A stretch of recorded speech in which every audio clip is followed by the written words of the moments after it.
मंत्रीगणों तथा सेवकों ने महाराज की आज्ञा अनुसार श्यामकर्ण घोड़ा चतुरंगिनी सेना के साथ छुड़वा दिया। महाराज दशरथ ने देश देशांतर के मनस्वी, तपस्वी, विद्वान, ऋषि मुनियों तथा वेद विज्ञ प्रकांड पंडितों को यज्ञ संपन्न कराने के लिए बुलावा भेज दिया। निश्चित समय आने पर समस्त अभ्यागतों के साथ महाराज दशरथ अपने गुरु वशिष्ठ जी तथा अपने परम मित्र अंग देश के अधिपति लोभपाद के जमाता रिंग ऋषि को लेकर यज्ञ मंडप में पधारे। इस प्रकार महान यज्ञ का विधिवत शुभ प्रारंभ किया गया। संपूर्ण वातावरण वेदों की ऋचाओं के उच्च स्वर में पाठ से गूंजने तथा समिधा की सुगंध से महकने लगा।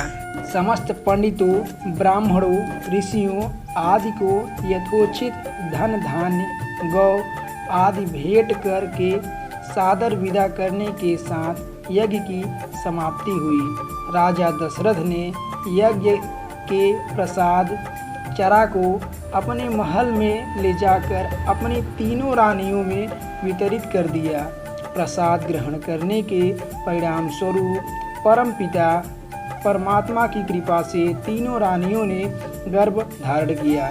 जब चैत्र मास के शुक्ल पक्ष की नवमी तिथि को पुनर्वसु नक्षत्र में सूर्य, मंगल, शनि, बृहस्पति तथा शुक्र अपने अपने उच्च स्थानों में विराजमान थे।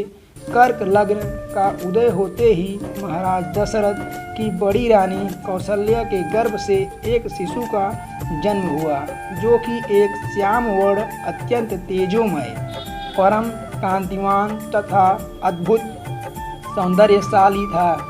उस शिशु को देखने वाले ठगे से रह जाते थे। इसके पश्चात शुभ नक्षत्रों और शुभ घड़ी में महारानी कैकेयी के एक तथा तीसरी रानी सुमित्रा के 2 तेजस्वी पुत्रों का जन्म हुआ।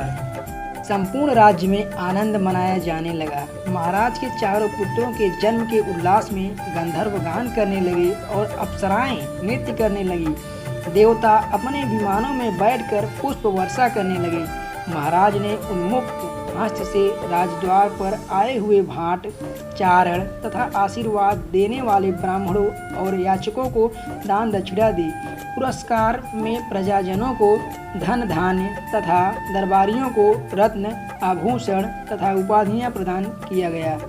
चारों पुत्रों का नामकरण संस्कार महर्षि वशिष्ठ के द्वारा कराया गया तथा उनके नाम रामचंद्र, भरत, लक्ष्मण और शत्रुघ्न रखे गए।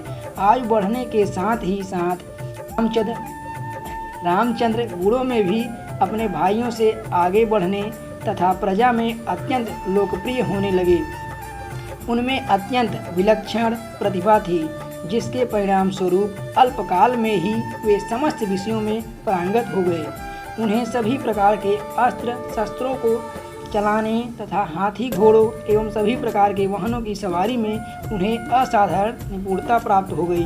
वे निरंतर माता पिता और गुरुजनों की सेवा में लगे रहते थे।